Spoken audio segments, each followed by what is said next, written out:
Hello Hera ပါ Hera ဒီနေ့တော့မနေ့ကတည်းဆိုင်တက်တာသွားပါပြီအဲ့လိုဆိုတော့ Hera က salmon rice bowl လေးလက်စားချင်နေရမို့ salmon ကနာလေးရဲ့ပြီးတော့ထမင်းလေးနဲ့စားပါမယ်ရှင် Hera တို့ရေခဲတက်တာတွေမှာပေါ့နော် freeze ထားတဲ့ဟာကရေခဲတက်တာဘယ်လိုဖြစ်တယ်မသိဘူးမ freeze ပဲနဲ့အမှအဲ့လိုရေတွေပြောနေပါတယ် salmon ကရေပြောပြီးသားဖြစ်နေပြီဆိုတော့ Hera ကတော့ထမင်းအတွက်ထမင်းလေးချက်လိုက်ပါအောင်မယ်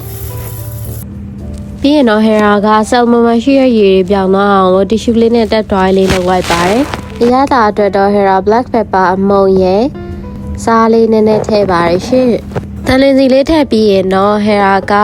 air fryer ထဲမှာ200 degree celsius နဲ့9မိနစ်လောက်ကင်ထားလိုက်ပါတယ်ရှင်။အစားပေါ့နော် Hera air fryer လို့ကျင်နေတာတော့ကြာပြီဒါပေမဲ့ဈေးကြီးနေတာအကြောင်းမလုံးမဝယ်ဖြစ်ပါဘူး။အဲ့ဒီနေရာဆေးချတာရောပြီးတော့ Hera တငယ်ချင်းကအဲ့ဒါကိုဝယ်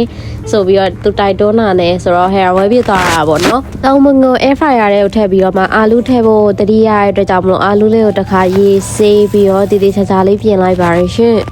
။မှန်တော့ Hera တက်မြာသီးထည့်ဖို့လည်းမေ့နေတာပါတက်မြာရေးညှက်ထည့်ဖို့မေ့ပါတယ်။အဲ့လိုဆိုတော့တက်မြာရေးလည်းညှက်ထည့်ဖို့လုပ်ပါတယ်။ဆမွန်လေးတစ်ဖက်ချက်သွားပြီဆိုရင်တော့ဂျန်နဲ့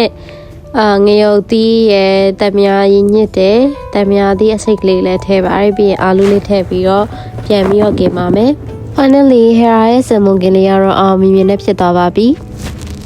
နောက်ဗီဒီယိုတွေမှာပြန်တွေ့ပါမယ်ကျေးဇူးပါရှင်